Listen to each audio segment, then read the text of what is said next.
Class 11 costing and ট্যাক্সেশনের part B ট্যাক্সেশনের agricultural ইনকামের আজকে আমরা করব সেকেন্ড এবং লাস্ট পার্ট। আগের দিন আমরা এগ্রিকালচারাল ইনকাম নিয়ে আলোচনা করেছিলাম এবং দেখেছিলাম যে কোনো ইনকামকে এগ্রিকালচারাল ইনকাম হতে গেলে তার কী কী ক্রাইটেরিয়া থাকতে হবে। আজকে আমরা একটু অন্য টপিক নিয়ে আলোচনা করব, সেটা হচ্ছে আমাদের ক্ষেত্রে পার্টলি এগ্রিকালচারাল ইনকাম। আমরা দেখে নিই পার্টলি এগ্রিকালচারাল ইনকাম বলতে আমরা কি বুঝি। আমাদের কিছু কিছু কৃষিজাত পণ্য রয়েছে যেগুলো বিক্রি করে আমাদের অর্জিত লাভ বা আয় আমরা সম্পূর্ণভাবে কৃষিজাত আয় বা সম্পূর্ণভাবে কারবারি আয় এরকম বলতে পারি না। এই ধরনের আয়কে আমাদের আংশিকভাবে কৃষি আয় এবং আংশিকভাবে অকৃষি আয় বলা হয়ে থাকে। তাই জন্য যদি কোনো অ্যাসেসি is engaged in an integrated activity comprising of agricultural as well as non-agricultural activity, then profit of such integrated activity shall be segregated into agricultural and non-agricultural income in the following manner. অর্থাৎ কোনো অ্যাসেসি যদি এরকম কোনো কাজে লিপ্ত থাকেন যেখানে কৃষিকাজ এবং অকৃষিকাজ দুটোই একই সাথে ঘটছে, সেখানে সেই জিনিস বিক্রি করে আমরা যে আয় পাবো বা অ্যাসেসি যে আয় পাবেন সেটাকেও কিন্তু এগ্রিকালচারাল এবং নন এগ্রিকালচারাল এইভাবে ভাগ করতে হয়। সাধারণত আয়কর আইন 1962 সালের 7A 7B এবং 8 এই রুলগুলো অনুযায়ী আমরা এই রকম সেগ্রিগেশন করে থাকি। তাহলে এখন আমরা এই সমস্ত রুলগুলো নিয়ে একটু আলোচনা করব। তোমরা এখানে দেখতে পাচ্ছ যে আমরা রুলগুলোকে লিখে নিয়েছি। শুরু করব আমরা রুল 8 দিয়ে। রুল 8 আমাদের কি বলছে, যদি চায়ের ক্ষেত্রে বা টি প্ল্যান্টেশনের ক্ষেত্রে আমাদের আয় হয়ে থাকে তাহলে আমাদের এই সেগ্রিগেশন করার দরকার হবে। সেক্ষেত্রে আমাদের 60% অফ ইনকাম এগ্রিকালচারাল ইনকাম হবে এবং 40% অফ ইনকাম আমাদের নন এগ্রিকালচারাল ইনকাম হবে। ভারতবর্ষে চা উৎপাদন করে যদি বিক্রি করা হয় তবে তার আয় থেকে যে আয় আমরা পাবো তার 60% ইনকাম আমাদের কৃষি আয় এবং 40% ইনকাম আমাদের অকৃষি আয় বলে বিবেচিত হবে। এই নিয়ম যদি আমরা নিজেরা চা চাষ করে এবং তার প্রক্রিয়াজাতন করে তাকে বিক্রয় উপযোগী করে তুলি তাহলেই অ্যাপ্লিকেবল হবে। কিন্তু শুধুমাত্র চা পাতা ক্রয় করে যদি বিক্রয় করি তাহলে কিন্তু এই নিয়ম আমাদের ক্ষেত্রে অ্যাপ্লিকেবল হবে না। এবার আমরা চলে যাব রুল 7A। রুল 7A আমাদের কি বলছে যে রাবার গাছের নির্যাস পৃথকীকরণের ক্ষেত্রে আমরা এই বিধি মানব। এই বিধি অনুযায়ী রাবার গাছের আঠা বিক্রি করে আমাদের যে আয় হবে তার ক্ষেত্রে 65% অফ ইনকাম আমাদের এগ্রিকালচারাল ইনকাম হবে আর 35% অফ ইনকাম আমাদের কিন্তু নন এগ্রিকালচারাল ইনকাম হবে। নিচে দেখো আমরা একটা নোট দিয়েছি, অ্যাসেসি is engaged in the business of growing and manufacturing coffee in India. অর্থাৎ এরপরের 7B আর 7B1 আর 7B1A এই দুটো কিন্তু আমাদের কফির সাথে রিলেটেড। তাহলে আমরা দেখে নেব এই দুটো ক্ষেত্রে আমাদের কি বলছে। Coffee grown and cured by the seller in India, এটা আমাদের বলছে এরকম ক্ষেত্রে 75% অফ ইনকাম আমাদের এগ্রিকালচারাল ইনকাম হবে এবং 25% ইনকাম আমাদের নন এগ্রিকালচারাল ইনকাম হবে। অর্থাৎ এক্ষেত্রে যদি কফি চাষ করে আয় হয় তাহলে সেক্ষেত্রে কিন্তু আমাদের এই বিধি অ্যাপ্লিকেবল হবে। যেহেতু বিক্রেতা ভারতে কফি চাষ এবং শোধন করবেন সেই জন্য আমাদের 7B1 রুলটা অ্যাপ্লিকেবল হবে, যেখানে আমরা যে আয়টা পাবো তার 75% ইনকাম এগ্রিকালচারাল ইনকাম হবে এবং 25% of income non agricultural income হবে। কিন্তু 7B1A আমাদের কি বলছে আমরা দেখব। কিন্তু যে ক্ষেত্রে ভারতবর্ষের বিক্রেতা কফি চাষ করে তার সঙ্গে চিকারি এক ধরনের গুল্ম যেটাকে মিশিয়ে বা না মিশিয়ে কফি শোধন করে ভেজে গুঁড়ো করে এই কাজ করবেন, সেক্ষেত্রে তাদের আয়ের 40% ইনকাম আমাদের নন এগ্রিকালচারাল ইনকাম হবে এবং 60% অফ ইনকাম আমাদের এগ্রিকালচারাল ইনকাম হবে। অর্থাৎ একটা হচ্ছে শুধুমাত্র যেখানে কফিটা আমরা চাষ করব, করে বিক্রি করব, আর একটা হচ্ছে কফি চাষ করার পরে তার সাথে বিভিন্ন রকম গুল্ম মিশিয়ে সেটিকে শোধন করে ভেজে গুঁড়ো করে যদি বিক্রি করা হয়, তাহলে সেক্ষেত্রে আমাদের কিন্তু এই স্ল্যাবটা চেঞ্জ হয়ে যাবে। এবারে আমরা আর একটা ইম্পর্টেন্ট জিনিস দেখব। সেটা কি? সেটা হচ্ছে যে salary and interest received by a partner from a farm growing and manufacturing tea, coffee or rubber. Such remuneration or interest shall be treated as partly agricultural income and partly business income as stated above. মানে যে সমস্ত অংশীদারি কারবাররা আমাদের এই টি, coffee এবং রাবারের চাষাবাদের সঙ্গে যুক্ত থাকবে, তাদের ক্ষেত্রে তার পার্টনারদের স্যালারি বা তার পার্টনারদের যে ইন্টারেস্টটা পাবে, সেক্ষেত্রেও কিন্তু আমাদের সেগ্রিগেট করে দিতে হবে সেটাকে পার্টলি এগ্রিকালচারাল ইনকাম এবং পার্টলি নন এগ্রিকালচারাল ইনকামে। সেখানে সেগ্রিগেশনটা কিভাবে হবে? যেভাবে আমরা ওপরেরগুলো আলোচনা করেছি সেইভাবেই কিন্তু টোটাল ইনকামটাকেও আমাদের সেগ্রিগেট করতে হবে। এবার আমরা দেখব taxability of agricultural income. Section 10(1) of the Act exempts agricultural income from tax, as our Constitution does not provide power to Parliament to levy tax on agro income. অর্থাৎ সেকশন 10(1) অনুসারে আমাদের agricultural ইনকামের ওপর কোনো ট্যাক্স লেভি হওয়ার কথা নয়, কিন্তু আমরা দেখব since 1973 an indirect method has been found to levy tax on agro income. কিন্তু 1973 সালে একটা ইনডিরেক্ট মেথড অ্যাপ্লাই করা হয়েছিল, যেখানে আমরা ইনডিরেক্ট ওয়েতে এই অ্যাগ্রো বা এগ্রিকালচারাল ইনকামের ওপরে কিন্তু ট্যাক্স লেভি করেছিলাম। According to this method, agricultural income is included in the total income of the assessee for deciding the tax slab of the assessee. অর্থাৎ এক্ষেত্রে কি করলাম? এক্ষেত্রে আমরা এগ্রিকালচারাল ইনকামের ওপর কোনো ট্যাক্স চার্জ করলাম না ঠিকই, কিন্তু সেটাকে অ্যাসেসির টোটাল ইনকামের সাথে অ্যাড করে দিলাম।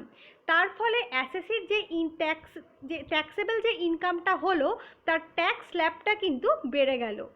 এবারে আমরা দেখব কি কন্ডিশনসগুলো ফুলফিল করলে এই এগ্রিকালচারাল ইনকামকে আমরা টোটাল ইনকামের আওতায় নিয়ে আসতে পারবো অ্যাসেসির। The assessee is an individual, HUF, body of individual, association of person or artificial juridical person. অর্থাৎ আমাদের এই সমস্ত অ্যাসেসির ক্ষেত্রে আমরা কিন্তু এই এগ্রিকালচারাল ইনকামকে টোটাল ইনকামের সাথে অ্যাড করতে পারবো। The assessee has non-agricultural income exceeding the maximum amount of exemption. তার নন এগ্রিকালচারাল ইনকাম যদি তার এক্সেমশনের যে ম্যাক্সিমাম লিমিট সেটাকে ক্রস করে যায়, সেক্ষেত্রেও করা যাবে। And the third one, agricultural income of the assessee exceed ₹5,000. অর্থাৎ এগ্রিকালচারাল ইনকাম যদি সেই নির্ধারিত 5,000 টাকার বেশি হয়, তাহলেও এই রুলটা কিন্তু অ্যাপ্লাই করা যাবে। তাহলে এক্ষেত্রে আমাদের রুলটা কি করে অ্যাপ্লাই হবে, অর্থাৎ তার ট্রিটমেন্টটা কি হবে? Step 1, compute income tax on the total income of the অ্যাসেসি including agro income. অর্থাৎ অ্যাগ্রিকালচারাল ইনকামটাকে অ্যাড করে দেওয়ার পর আমাদের ইনকাম ট্যাক্সটাকে কম্পিউট করতে হবে অ্যাসেসির টোটাল ইনকামের ওপর। Compute income tax on agro income plus maximum exempted limit. এরপরে আমাদের অ্যাগ্রো ইনকাম আর ম্যাক্সিমাম এক্সেমটেড লিমিটটাকে সাম আপ করে তার ওপর ট্যাক্সটাকে দেখতে হবে। স্টেপ 3, ট্যাক্স লায়াবিলিটি বিফোর সেস। এক্ষেত্রে আমাদের কি করতে হবে? যে ফার্স্ট স্টেপে আমাদের যে ট্যাক্সটা হলো, তার থেকে আমাদের মাইনাস করতে হবে আমাদের সেকেন্ড স্টেপে যে ট্যাক্সটা আসছে, তাহলেই কিন্তু আমরা ট্যাক্স লায়াবিলিটি পেয়ে যাব বিফোর সেসে। এবার এই চ্যাপ্টার থেকে যে ইম্পর্টেন্ট কোয়েশ্চেন্সগুলো আসে, আমরা তার কিছু স্যাম্পল কোয়েশ্চেন নিয়ে একটু আলোচনা করবার চেষ্টা করব।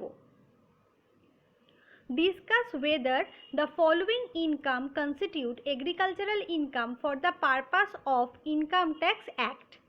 Rent received from a tenant to whom land in India has been let out and who used it for cultivation wheat. তাহলে এক্ষেত্রে কি বলেছে যে রেন্ট রিসিভড হয়েছে একজন টেনেন্টের থেকে, যে সেই ল্যান্ডটাকে এগ্রিকালচারাল পারপাসেই ইউজ করেছে। তাহলে সেক্ষেত্রে আমাদের কি করতে হবে, সেক্ষেত্রে আমাদের যে ইনকাম সেটাকে এগ্রিকালচারাল ইনকাম বলবো কি না। এখানে কি বলছে, এখানে সেকশন 2(1)(a) আমাদের কিছু কন্ডিশনস দিয়ে দিয়েছে। সেই কন্ডিশনগুলো যদি ফুলফিলড হয়ে থাকে তাহলে আমরা এটাকে বলে থাকি এগ্রিকালচারাল ইনকাম। সেই কন্ডিশনসগুলো হচ্ছে, income is derive from the land, জমি থেকে আয়টাকে প্রাপ্ত হতে হবে। The land is situated in India, জমিটাকে ভারতে অবস্থিত হতে হবে। And land is used for agricultural purpose. দেখো এই তিনটে কন্ডিশনই কিন্তু আমাদের এই ক্ষেত্রে ফুলফিলড হয়েছে, তাই এই ইনকামটাকে আমরা কিন্তু এগ্রিকালচারাল ইনকাম বলবো। চলে যাব আমাদের second ইলাস্ট্রেশনে। A person bought a plot of land in 2010 and kept it vacant. In December 2019, he sold the long grasses which grew on it and made a profit of 10,000. He claimed that the income is agricultural income and hence not taxable. Is he justified? এখানে দেখো 2010 সালে একটা plot কেনা হয়েছিল যেটা আমাদের vacant পড়েছিল, আর 2019-এ সেই প্লটের ওপর যে গ্রাসেসগুলো হয়েছিল সেগুলোকে বিক্রি করে আমাদের প্রফিট জেনারেট হয়েছিল। আমরা জানি যে যে কোনো জিনিস সে আমাদের যে কৃষিজ আয় সেটা হতে গেলে তার সঙ্গে মানে তার ক্ষেত্রে প্রাইমারি যে অ্যাক্টিভিটি সেগুলোকে হতেই হবে। কিন্তু এখানে যে গ্রাসটা হয়েছিল সেটা জেনারেলি ভ্যাকেন্ট থাকার জন্য হয়েছিল, অর্থাৎ স্পন্টেনাসলি হয়েছিল। তার জন্য আমাদের প্রাইমারি কোনো অ্যাক্টিভিটি ইনভলভড হয়নি। যেহেতু প্রাইমারি অ্যাক্টিভিটি ইনভলভড হয়নি, সেই জন্য এই ল্যান্ডটাকে থেকে যে গ্রাসের বিক্রি করে আয় হয়েছে সেটাকে কিন্তু আমরা এগ্রিকালচারাল ইনকাম বলতে পারবো না। এক্ষেত্রে দেখো আমাদের কি বলছে, any spontaneous growth from the land itself that is without any human effort can not be termed as agricultural activity. In this case, basic operation to the agricultural activity has not been performed. For this, profit generated from the sale of long grasses should not considered as agricultural income. চলে যাব আমাদের case 3-এ। Mr. A owns a tea garden in Darjeeling and earns a profit of rupees 2 lakh by selling tea manufactured from the garden. Is this income treated as agricultural income? Give the reason. আমরা এক্ষেত্রে দেখো কি জানতে পারছি যে mister এর একটা tea garden আছে দার্জিলিংয়ে, যেখানে সে চা তৈরি করার পর সেটাকে বিক্রি করে তার প্রফিট হয়েছে 2 লাখ টাকা। তাহলে এটা কি আমাদের এগ্রিকালচারাল ইনকাম? এক্ষেত্রে কিন্তু আমাদের রুল 8টার কথা মনে করতে হবে। সেই রুল 8 আমাদের বলে দিয়েছিল যে টি প্ল্যান্টেশনের ক্ষেত্রে যদি আমাদের আয় হয় তাহলে সেক্ষেত্রে সেই আয়ের 60% হবে আমাদের কৃষি আয় এবং 40% আয় আমাদের হবে অকৃষি আয়। তাহলে এখানে যে 2 লাখ টাকা প্রফিট হয়েছে তার 60% আমাদের হবে এগ্রিকালচারাল ইনকাম, বাকিটা হবে আমাদের নন এগ্রিকালচারাল ইনকাম। তাই দেখো লেখা হয়েছে as per rule 8 of income tax act 1962, in case an assessee is engaged in the business of growing and manufacturing tea in India, then 60% of income should be considered as agricultural income and the rest 40% should be considered as non-agricultural income. তাহলে এখানে আমাদের কি করে segregation হবে? এক্ষেত্রে আমাদের segregation হবে যে টোটাল যে প্রফিট হয়েছিল 2 লাখ টাকা, সেই 2 লাখ টাকার 60% অর্থাৎ 1,20,000 এগ্রিকালচারাল ইনকাম, আর 2 লাখ টাকার 40% অর্থাৎ 80,000 আমাদের নন এগ্রিকালচারাল ইনকাম। সেটাই কিন্তু আমরা এখানে ক্যালকুলেট করেছি। চলে যাব আমাদের ফোর্থ ইলাস্ট্রেশনে। Mister X owns a rubber garden in Karnataka and derives income of rupees 1 lakh from manufacture of rubber. Is this income treated as agricultural income? Give reason. Rubber আমাদের 7A এই রুলের সাথে related. সেক্ষেত্রে কি বলছে, rubber গাছের নির্যাস পৃথকীকরণের ক্ষেত্রে যদি আমরা করে থাকি তাহলে সেক্ষেত্রে আমাদের এই বিধিটা অ্যাপ্লিকেবল হবে। সেক্ষেত্রে আমাদের 65% ইনকাম যেটা থাকবে সেটা আমাদের এগ্রিকালচারাল ইনকাম হবে, বাকিটা আমাদের নন এগ্রিকালচারাল ইনকাম হবে। As per Rule 7A of Income Tax Act 1962, in case an assessee is engaged in the business of growing and manufacturing rubber in India, then 65% of income should be considered as agricultural income and rest 35% should be considered as non-agricultural income. তাহলে এই যে আমাদের সেগ্রিগেশনটা হলো, এটাকেই আমাদের ইনকামের ক্ষেত্রেও applicable হবে। অর্থাৎ 1,00,000 টাকার 65% মানে 65,000 হবে আমাদের এগ্রিকালচারাল ইনকাম, বাকি 35,000 আমাদের ক্ষেত্রে হবে কিন্তু নন এগ্রিকালচারাল ইনকাম। চলে যাব আমাদের 5th ইলাস্ট্রেশনে। Mr. M owns a coffee garden in Kerala and earns a profit of ₹4 lakh by selling coffee manufactured from the green leaves produces in the garden. Is this income is treated as agricultural income? অর্থাৎ এখানে কি বলেছে দেখো, এখানে আমাদের বলেছে যে mister M এর একটা কফি গার্ডেন আছে কেরালায়, যেখানকার কফি সে সেল করে প্রফিট আর্ন করেছে 4 লাখ টাকা, এবং সেই কফিটা কিন্তু ম্যানুফ্যাকচার্ড হয়েছে সেই লিভসের থেকে, যেটা গার্ডেনেই প্রডিউসড হয়। এক্ষেত্রে কিন্তু আমাদের সেকশন 7B1টা অ্যাপ্লাই করতে হবে। যেহেতু এখানে আমাদের কোনো রকম কফি শোধন, ভাজা বা গুঁড়ো করার কথা বলে দেওয়া নেই, তাই এক্ষেত্রে আমাদের পরের যে সেকশনটা অর্থাৎ সেকশন 7B1 ওটা কিন্তু এখানে অ্যাপ্লিকেবল হবে না। তাহলে এটা আমরা দেখে নেব কি হবে এখানে। As per rule 7B1 of the Income Tax Act 1962, in case an assessee is engaged in the business of growing and manufacturing coffee in India and coffee is cured by the seller in India, then 75% of the income should be considered as agricultural income and rest 25% of income is considered as non-agricultural income। অর্থাৎ 75% যে income রয়েছে সেটা আমাদের agricultural income হবে, এবং 25% of income যেটা আমাদের রয়েছে সেটা আমাদের নন এগ্রিকালচারাল ইনকাম হবে। অর্থাৎ এক্ষেত্রে আমাদের যে টোটাল আর্নিং রয়েছে 4 লাখ, সেটাকে আমরা সেগ্রিগেট করে দেব। তা 75% অর্থাৎ 3 লাখ আমাদের এগ্রিকালচারাল ইনকাম হবে, এবং বাকি যে 25%টা রয়েছে সেটা কিন্তু আমাদের ক্ষেত্রে নন এগ্রিকালচারাল ইনকাম হবে। এবার আমরা চলে যাব আমাদের ইলাস্ট্রেশন 6-এ। ইলাস্ট্রেশন 6-এ আমরা দেখার চেষ্টা করব প্রপার রিজনের সাহায্যে আমাদের যে ইনকামগুলোর কথা বলে দেওয়া রয়েছে সেগুলো আমাদের ক্ষেত্রে এগ্রিকালচারাল ইনকাম কিনা। Dividend of ₹2,000 received from a company whose entire income is derived from agricultural activity। এক্ষেত্রে দেখো আমাদের ইনকামটা প্রথমে আমরা জেনে নেব এগ্রিকালচারাল না নন এগ্রিকালচারাল, তারপরে আমরা এর কারণটা জানব। এটা কিন্তু বেসিক্যালি নন এগ্রিকালচারাল ইনকাম।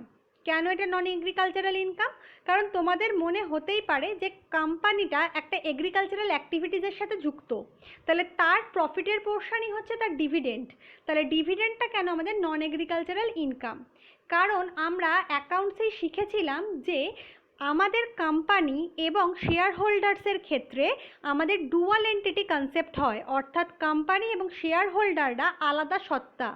তাই কোম্পানি কোন কাজের থেকে তার প্রফিট জেনারেট করছে সেটা কিন্তু শেয়ার হোল্ডারদের ইনকামের পার্ট হিসেবে কনসিডার্ড হয় না। ডিভিডেন্ড যেহেতু শেয়ার হোল্ডাররা পান, সেই জন্য এই ডিভিডেন্ড কিন্তু কোনো মতেই নন এগ্রিকালচারাল ইনকাম হবে না। নেক্সট হচ্ছে income of ₹10,000 received from agricultural land situated in Nepal. নেপালে যে ল্যান্ডটা রয়েছে সেই এগ্রিকালচারাল ল্যান্ড থেকে যখন ইনকাম হচ্ছে তখন সেটা আমাদের কাছে নন এগ্রিকালচারাল ইনকাম হবে।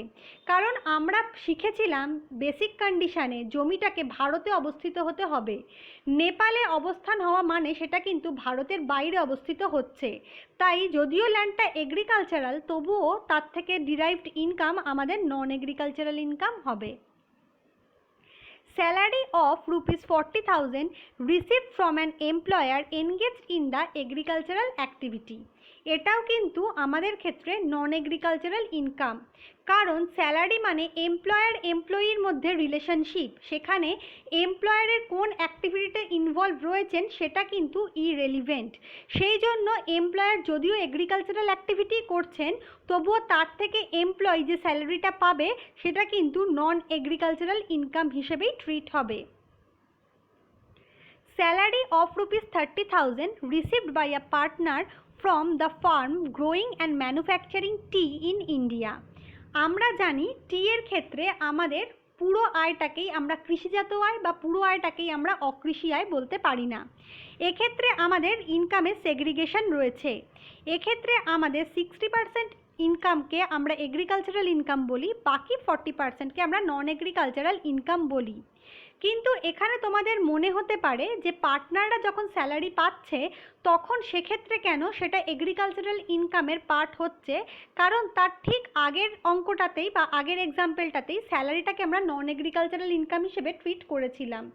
এক্ষেত্রে আমাদের মনে রাখতে হবে পার্টনারশিপ ফার্মের ক্ষেত্রে পার্টনার এবং ফার্মের কিন্তু এক এবং অভিন্ন সত্তা, সেই জন্য তার স্যালারিটা তার প্রফিটের পার্ট। তাহলে প্রফিটটা কীভাবে জেনারেট হচ্ছে সেটা এক্ষেত্রে ইম্পর্টেন্ট। তাই জন্য এক্ষেত্রে আমরা স্যালারিটাকে এগ্রিকালচারাল ইনকামের মধ্যেই আনবো কিছুটা। A earns an income of ₹5,000 from base of land for grazing cattle required for agricultural operations. এটা কিন্তু আমাদের এগ্রিকালচারাল ইনকাম। কারণ আমরা জানি কোনো কৃষিকাজ করতে গেলে তার সঙ্গে তার আনুষঙ্গিক বহু কাজ করতে হয়। গ্রেজিং ক্যাটল কিন্তু তার একটা পোর্শন। সেই জন্য এক্ষেত্রে আমাদের যে ইনকামটা ডিরাইভড হচ্ছে তার পারপাসটাই হচ্ছে এগ্রিকালচারাল ইনকাম, তাই এটাকে আমরা এগ্রিকালচারাল ইনকামের মধ্যেই কিন্তু আনবো। Income of ₹15,000 received from fisheries. এখানে আমরা যখন এক্সাম্পলসগুলো দেখেছিলাম নন এগ্রিকালচারাল ইনকামের তখন কিন্তু তার মধ্যে ফিশারিজ ছিল। ফিশারিজকে আমরা নন এগ্রিকালচারাল ইনকামই বলবো।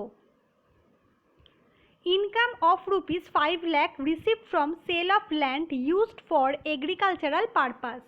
অর্থাৎ এখানে আমরা যে ল্যান্ডটাকে বিক্রি করছি তার মাধ্যমে আমাদের যে আয়টা হচ্ছে 5 লাখ টাকা, সেই ইনকামটা কিন্তু আমাদের ক্ষেত্রে নন এগ্রিকালচারাল ইনকাম। নেক্সট দেখো কি বলেছে, mister P derives income of ₹7,000 on supply of water for agricultural operation. এটা কিন্তু আমাদের ক্ষেত্রে মনে রাখতে হবে নন এগ্রিকালচারাল ইনকাম। কেন এটা নন এগ্রিকালচারাল ইনকাম? কারণ এগ্রিকালচারাল পারপাসে ইউজড হলেও সেক্ষেত্রে আমাদের প্রাইমারি অ্যাক্টিভিটি ফুলফিল করতে হয়, যেটা কিন্তু হিউম্যান এফোর্ট দ্বারাই সম্পন্ন হয়। এক্ষেত্রে ওয়াটার সাপ্লাই সেকেন্ডারি অ্যাক্টিভিটিসের সঙ্গে যুক্ত, সেই জন্য এটাকে আমরা নন এগ্রিকালচারাল ইনকাম বলবো। Income of ₹25,000 received by way of selling rice produced from the paddy purchased by the assessee. এক্ষেত্রে দেখো যে ধানটা তো আমরা থেকে চাল তৈরি করছি, সেই ধানটা কিন্তু এসএসসির জমিতে হয়নি, এসএসসি এটাকে পারচেস করেছে। আমরা এক্ষেত্রে জেনেছিলাম যেমন চায়ের ক্ষেত্রেও যে চা পাতা কিনে যদি আমি বিক্রি করে দিই তাহলে সেক্ষেত্রে সেটা কিন্তু এগ্রিকালচারাল অ্যাক্টিভিটিসের পোর্শন হবেই না। এখানে ধানটাই আমাদের বেসিক অ্যাক্টিভিটি, সেটাই কিন্তু আমাদের করা হয়নি। যেহেতু প্রাইমারি অ্যাক্টিভিটি এখানে ইনভলভ নয় এবং ধানটা কেনা হয়েছে, সেই জন্য এটাকে আমরা নন এগ্রিকালচারাল ইনকাম কিন্তু বলবো। Interest on capital of rupees 10,000 received by a partner from a firm engaged in the agricultural operation. এটা আমরা একটু আগেই জেনেছিলাম যে পার্টনার আর ফার্মের মধ্যে কিন্তু এক এবং অভিন্ন সত্তা, তাই তারা কোথায় মানে কি পারপাসে কাজ করে প্রফিট জেনারেট করছেন সেটা এক্ষেত্রে ইম্পর্টেন্ট। এখানে যেহেতু ইন্টারেস্ট অন ক্যাপিটালটা তাদের প্রফিটের পার্ট এবং সেই প্রফিটটা এগ্রিকালচারাল অপারেশনের মাধ্যমে আসছে, তাই এটাকে আমরা বলবো এগ্রিকালচারাল ইনকাম। তাহলে আমাদের এই চ্যাপ্টার থেকে মেনলি এরকম কেস স্টাডিজগুলোই আসবে, তার সাথে আমাদের যেটা পার্টলি এগ্রিকালচারাল ইনকাম ওইখানটাও কিন্তু ভীষণ রকমভাবে ইম্পর্টেন্ট।